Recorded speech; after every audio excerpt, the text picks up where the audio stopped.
penat. Meeting dah panjang macam aku macam tak ada risau. Lepas tu bos pula minta report macam last minute. Penatlah hari-hari macam ni. Dah biasa kan tak? Saya pun kerja rumah tak habis lagi satu orang anak sedang bermain, yang lain sedang main di luar rumah. Bukan macam Ain kena hantar anak ke sekolah. Lepas tu kena bangun awal, kena kemas rumah. Tapi zaman sekarang tak berubah sebab wanita perlu mencari rezeki untuk suami. So, kalau macam tu, saya masih fikir-fikirlah macam patut ke saya terus untuk bina kerjaya ni yang macam memenatkan saya ni, atau saya fokus untuk jadi isteri sepenuh masa, jadi ibu kepada anak-anak saya yang ada masa untuk mereka.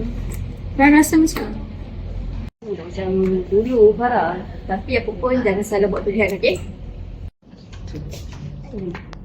Tanyalah, awak tak rasa rugi ke? Yelah, lepas belajar kan, tak buat kerja, tak cari kerja, tak rasa macam tu.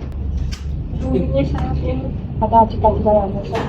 Tetapi semasa anak lahir, saya pun terutama mereka. Jadi, kamu tahu kan, ini bukan lubang yang kecil. Jadi adalah keputusan yang besar. Yelah, tak rindu ke zaman berdekari? Dia boleh pergi bersolok, jumpa kawan semua. Tak rindu ke? Rindu juga tak. Tetapi semasa anak dia lahir, senyum, panggil ibu, saya rasa saya buat keputusan yang lebih baik. Kita cara yang berbeza, tapi saya rasa menyelamatkan diri adalah sama, untuk berlangkah saja.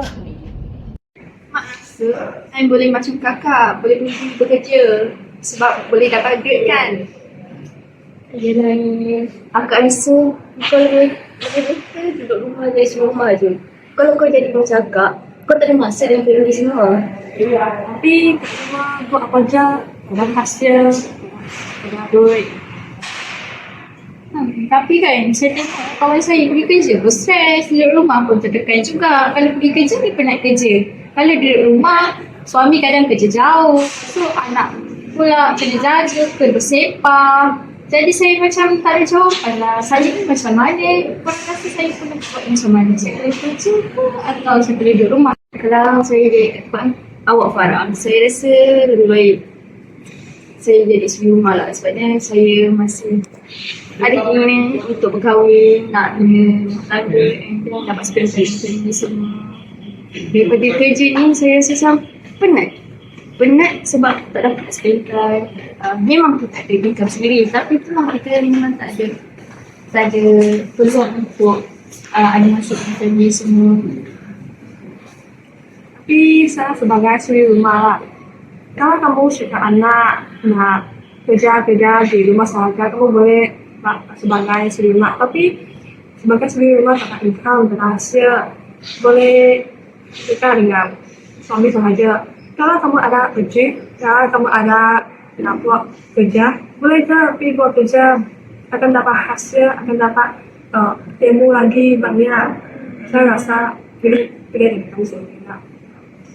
Soalan dia orang bukan siapa yang lebih baik, tapi adakah pilihan itu datang dari hati atau kamu datang dari tekanan? Kadang saya kerja ni sebab perempuan, kadang sebab tak ada pilihan, tapi kesimpulannya saya kerja untuk bantu keluarga saja. Saya sebagai isteri rumah, walaupun saya tak ada hasil, tapi kadang-kadang tengok anak senyum, tengok mereka happy berasa sangat, saya rasa sangat puas lah.